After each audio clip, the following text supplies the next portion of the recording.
we are on to Iron Man 3, which was the beginning of Phase 2 for the Marvel Cinematic Universe, and the final Iron Man film, as of right now, most likely will be the final Iron Man film, with the return of Robert Downey Jr., Gwyneth Paltrow, and some new faces, like Guy Pearce is in the film, and we have the director of Shane Black, who had actually worked with Robert Downey Jr. on Kiss Kiss Bang Bang, and he had written some other movies in the past. Predator, he wrote Predator back in the day, and he also did The Nice Guys in 2016, which I think is one of the best movies ever made. You didn't like Iron Man 3, so if that's a preview of some events. Why are they similar? Well, he's got similar style in both of them. Not that they're similar movies, but similar style, similar writing style. I know I just said what you thought of Iron Man 3, but what did you think of Iron Man 3? I didn't like it. Yeah. He was meaner in this one, and I did not like it. He was quippier. He was snappier. Ruder. I don't know. He was. I don't feel that he's rude. I feel like he's still exactly the way he was in the other movies. I don't know. The other ones, he was, like, sarcastic. This one, he was straight up mean to the little kid, and oh, it's funny. I'm like, I don't think it is. I think it's because it's directed at a little kid, and then that kind of sarcasm works with older characters, but when you're doing it to a kid, maybe not so much, because he's treating the kid straight up like anybody else he had ever met. He doesn't really treat that kid like a kid, because he doesn't really know how to interact with kids, so he just kind of treats him like normal, I guess, which I kind of like. I kind of like the writing with the kid. I like the kid himself. I think he's hilarious. I think that whole bit that they do when they go off to the middle America, basically, in the winter snow, I think it's great. I love that whole sequence so much. It is not a Christmas movie. You say any movie that takes place during the Christmas time is a Christmas movie. It is a Christmas movie because it has Christmas in it. I guess, okay. You know, the argument goes that there's Christmas movies and then there's movies set during Christmas. There are Christmas movies, but you don't really watch them during Christmas. Because in my opinion, these are all Christmas movies. If it's set during... Gremlins is not a Christmas movie. That one is. That one is way more embellished in the holiday. It's still not a Christmas movie. Well, the classic. People watch it during Christmas. There's people who say, like, you know, they go in with the Die Hard argument that that's a Christmas movie. And to me, I'm like, yeah, it's Christmas because it takes place during Christmas, same way that Iron Man 3 does. I don't watch these movies during Christmas. I don't think that... I thought you said you did. I joked that I did, but no, I don't. You did one time. I have, actually, but that was not because of Christmas. It was because I just wanted to watch it, because I like Iron Man 3. It happened to be during Christmas, so I don't watch it every Christmas, so I mean, and there's a movie that have nothing to do with Christmas that I watch every Christmas, like Frozen. That doesn't have anything to do with Christmas, yet I watch it during Christmas. That's not the argument. That has nothing to do with it. You didn't like this one, and you didn't like him in it. You know, and a lot of people don't like this one, but I think a lot of people were disappointed by the inclusion of the Mandarin, and that the Mandarin didn't really do what they did in the comic books. And apparently in the comic books... That's why you don't like it? Yeah, for the most part, I think the Mandarin in the comic books was like an alien, and in this one, it ended up being a big joke. Like, the person... I liked that part of it. It was funny. Right. That's how I feel, too. I think that whole part of it is funny, that we were put down a false trail. We thought he was someone else. And even though they say Guy Pearce is the Mandarin, I don't even really think of him as, like, the Mandarin. I think he's just meant to be the villain, but they created the Mandarin persona. Him announcing himself as the Mandarin, I think, is just part of his whole, like... I created the image of him and I led everyone astray, and I'm controlling the world on the war on terror. I have both sides of the aisle.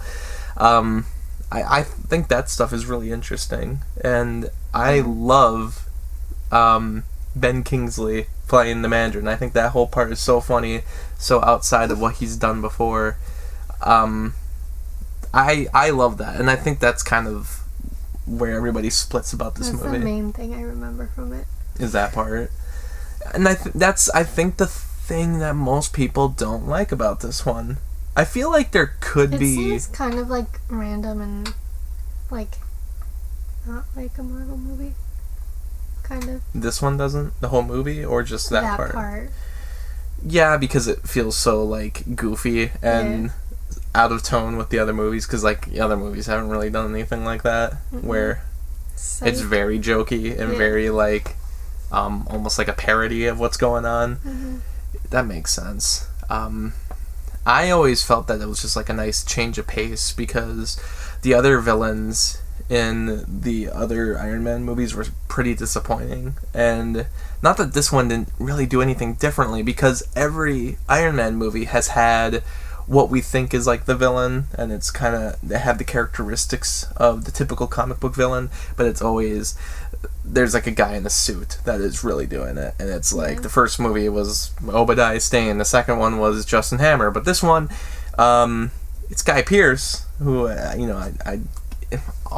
Aldrich Killian. I know his name. It's Aldrich Killian, but he is the main villain of the movie, which is very obvious from very early on in the movie. But the whole Mandarin subplot, what I like about it is that they don't like kill that character off halfway through, or he's not disappointing or boring. Whereas the other movies where they had the guy who was like the leader of the 10 Rings, or you had freaking the guy, what was his name? I don't even remember. Like I would remember over you. Whiplash was his name. Whiplash from the second movie. Both of them were just very disappointing in the end and didn't do much. This guy, because they made him a joke, he did something different and it was better. I liked it better because instead of trying to make him threatening or villainous or try to fight Iron Man in the end, instead it was just a joke. And I was like, that's kind of funny. But some people, I think, took it like harshly, like offensive, like they felt personally betrayed, because I think people like that villain a lot. I mean, they're even bringing that actual villain back into another upcoming Marvel movie, Shang-Chi. My point being, though, that is the thing that everyone seems to be disappointed in. I wasn't, and you weren't. I mean, there were other things you didn't like, but I don't think... I've never heard people complain about Tony being too mean in this one. I thought that this one did a lot of the things that the second movie tried to do with his character, by challenging him, trying to give him some changes, and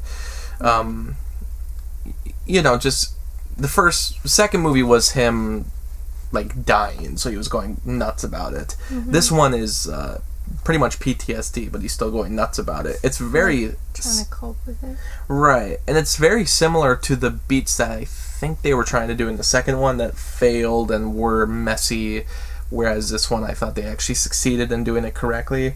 But then there were just other things in the movie that people didn't like. So, like, in the end, people were disappointed with both Iron Man sequels. You really liked the second one a lot, though. And, that's my favorite one out of all three. Yeah. Was there any aspect to this movie, though, that you liked besides the things you didn't like, or were there other things that annoyed you about it? I was confused with, in the beginning, when he comes to the Stark building, and I don't remember her name, she's there. And remember, what are their names? You talking about Pepper Potts? You talking about Gwyneth Paltrow? Yeah. Yeah. And the guy that's in Spider-Man 2.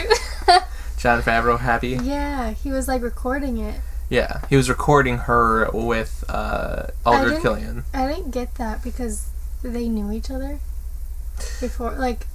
did Aldrich know Pepper before? Yeah. Yes. But why? Because he had tried to offer things to... he had tried to offer things to Stark Industries before, and you never hit Tony. But it seems like they're buddies almost. Like, it seems like... I think if he's like business thing, they seemed like deeper than that. I don't think it was really that they were supposed to be buddies. I think it was just that she was so talkative with him. I mean, it's kind of a joke too, because like, oh, there's this other extraordinary man here, and that's what was freaking Jon Favreau out. And like Tony didn't really care at all, even though he brings it up later. So obviously he kind of cared, but he was being his chill self. I don't know. I thought that part was weird. And random. Well, because if you think about it, when she wasn't CEO, and when she's CEO now, she's meeting up with these people face to face. But when Tony was CEO, Pepper was still the one meeting with everybody face to face before they got to meet Tony. Mm-hmm. So she had meetings with him before about everything that he was trying to do with AIM. And before, when she had met him, he was the way he looks in the beginning of the movie. But the time she had met him then, it was because his formula had finally succeeded. So she was actually seeing him in like his top-notch form for the first time. So I think that was kind of why there was like weirdness to it. I still didn't like it. It was weird. It seemed random. Some of the like editing beats in this movie are kind of weird, where some of the comedic timing almost like it goes like too quick, or it doesn't take enough time to make the jokes land properly. Just because I don't even really know how to explain it, but there's just rewatching this movie, I notice more and more like weird editing moments where I'm like, you should have like slowed this down, or you should have done a little more here. And it's very odd feeling, and I still love it. It's not a part of the movie that I would complain a lot about, but it just feels very odd, and it's quick, snappy editing that is like in his other movies, like The Nice Guys or Kiss Kiss Bang Bang. But I've rewatched those movies, and those ones it like keeps up. It's still very well done. This movie, not so much, and I don't know why. It's always felt kind of weird. I did not like all his people either. I don't know, that was weird. Oh, like his thugs that he had working for him, or like the one random guy who kept popping up everywhere, who like showed up. But like whatever like happens to them, they're just like cannot die. Oh, when they explode, but then they are still alive later. Like it seems you don't know the rules, because sometimes they die, but sometimes they don't. I think I agree. Just to the extent that in these movies there seems to be a lot of weird rules being broken there as far as what kills you and what doesn't. Like in the Avengers, or when like the aliens show up, it seems like getting hit by a laser blast doesn't kill you. And I'm like, well, what kind of lasers are those? You know, like in Avengers, when like Steve is getting straight up hit by lasers from aliens, and he just is like, oh, that, and it's like, does that not kill you? So I get that with this movie. The people who have the extremis, some of them like blow up, but then they can come back. It seems that if you get like nailed through the heart, though, you're dead for good, because you kind of need the heart to regenerate everything. But I guess if you blow up and your heart doesn't your heart blow up too, or I don't like it. I get that. I like that it actually took time to show like him being a superhero, doing things that aren't necessarily part of the overall larger plot and scheme, which, you know, real quick, the so-called mystery of this movie doesn't even really feel like a mystery. Like when he's trying to figure out what MIA is with the that veterans like file, and then he flips it over and it says AIM, and he's like, oh no, I have it all figured. Didn't you say, like, you were complaining that we know what's going on, but he doesn't, so it's like because we're revealed early on that like Aldridge is working with the Mandarin. Like we were revealed it very early when that girl goes to Pepper and tells her what's going on. We cut to Aldridge working with the Mandarin. Like, so we already know. We already know like what's going on. The only thing we don't really know are the little tiny details, like that the Mandarin actually isn't real, and the real Mandarin is just the guy that we already knew was also a villain. We just find out he's kind of the only villain. And there's all these other things like, oh, he was using other kind of shady groups to fund his experiments rather than safe ones, because nobody really wanted to deal with him on this because it was too risky. So he had to go to other people that were riskier with him. Yeah. Risky with his riskiness. And you know, then that's when we find out that he was working with the veterans, and some of the veterans were dying, so he was staging them as like terrorist plots to make it seem like, you know, rather than anyone finding out why there were explosions, he just said that they were explosions and that people were committing suicide and killing themselves and doing bombs, rather than figuring out, no, they were part of a program that caused them to die because everything was unbalanced. But all that stuff doesn't... I mean, and the thing is, we need that to... Like, because Tony needs to figure that all out, but I just don't get why the audience is told so early on that Aldridge is part of it, because I feel like that almost reveals too much. Because then it's like, no suspense. Right. And granted, this is me watching it several times. I don't think the first time I technically caught on to everything, even though I was... But I still was like, okay, then what's going to happen? Right. It doesn't seem like there's anything that needs to necessarily be told to us. Like, if you get down to the bare basics of, this man is bad guy, it's like, yep. And then it's like later, like, no, but he's only bad guy. And I'm like, yeah. And it's like... But if you add everything else to it, I think it's, like, interesting, but it just doesn't seem like a mystery, even though it's built like one. Yeah. But as I was saying before, I like that we take time for, like, Tony to be, like, an actual superhero. Like, when he's saving those people that were in Air Force One, I think that's, like, a real fun scene. There's other, like, little moments that... Like when they're on the barge and they're using all the different suits to fight off all the bad guys. There's just like a lot of stuff like that I kind of like, rather than it just... And I like that it's not an end-of-the-world plot. Yeah. Even though the president does get kidnapped, and for some reason no one feels like, maybe we should contact the Avengers. Like, and I get that the argument is that the Avengers only show up in world crises. But, I mean, man, we're getting to some later movies, like, especially the second Captain America, where it's like, come on. Like, look at what's going on here. And I've heard the arguments, but I gotta say, they're pretty stretched. I'm like, you can't even tell me that one other person couldn't show up. Like, they're busy. And, well, in this case, I thought it was pretty silly that the president was kidnapped. And I'm like, I'm going to call Steve? Or, like maybe get some extra help? Yeah. So, do you have anything else to say about it? No. I don't think I said one good thing about it. I mean... I was like, I don't like this and this and this. You like the Mandarin. You said you like that little scene where he's funny. What do you give it out of 10? 5. Okay. Yeah, I give it 8 out of 10. Yeah, I think it's a decent, good... What was your favorite Iron Man movie? This one? The first one. Oh. I like the first one more. But this one, certainly, I think just for the dialogue and the fact that it's just got a... It is very much Shane Black's style of movie, which is surprising that, like, a director could get his style so much into a Marvel movie. James Gunn does it later with Guardians of the Galaxy. He's probably the most successful with it, but this would be, I would say, the other most successful version of a director getting his identity onto the screen of what he does in his other movies. So I really enjoy it, and I just like Shane Black a lot. I like The Nice Guys way more, though. But I mean, not to compare those.